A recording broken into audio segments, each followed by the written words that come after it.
শুভ সকাল, শুভ দোলযাত্রা। আজকে পঞ্চম দোলযাত্রা, শুভ পঞ্চম দোলযাত্রা। আজ মহাপ্রভুর দোলযাত্রা পালন হয় শ্রীবাস অঙ্গনে। জয় নিতাই, জয় গৌর। আজ আমি ছোট করে আমার ঠাকুরের আসনে আমি একটু পালন করলাম, কিন্তু আজকেও আমার বাড়িতে মিস্ত্রির কাজ হবে, তার জন্য দেখো কি অবস্থা আমার। সবাইকে এক জায়গায় বসিয়েছি, আর এ যেন এক অপূর্ব অপূর্ব দর্শন। কেন মনে হচ্ছে মহাপ্রভু যেন কৃষ্ণ রূপে গোলক বৃন্দাবনে পৌঁছে গেছে। আর সে রাধারানীর সঙ্গে একই বৈজয়ন্তী মালা শেয়ার করে নিয়েছে এবং সে দোল খেলছে।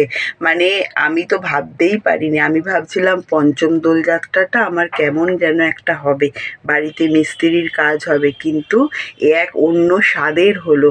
আর তাই সেটা নিজেরাই তারা করে নিল। মনে হচ্ছে মহাপ্রভু পুরী জগন্নাথ দেব তিনি যেন চলে গেছেন গোলক বৃন্দাবনে। গোলক বৃন্দাবনে গিয়ে সে রাধারানীর সঙ্গে নিজের বৈজয়ন্তী মালা ভাগ করে নিয়ে একই সঙ্গে দোল পালন করছে। এখানে রয়েছে মা সুভদ্রা, আর তাদের দোলের আয়োজন একটু মানে 5 রকমের আবির দিয়ে আয়োজন করেছি। আর এই হচ্ছে আমার গোপাল, এখানে বলভদ্র, আর এই হচ্ছে আমার কানহা।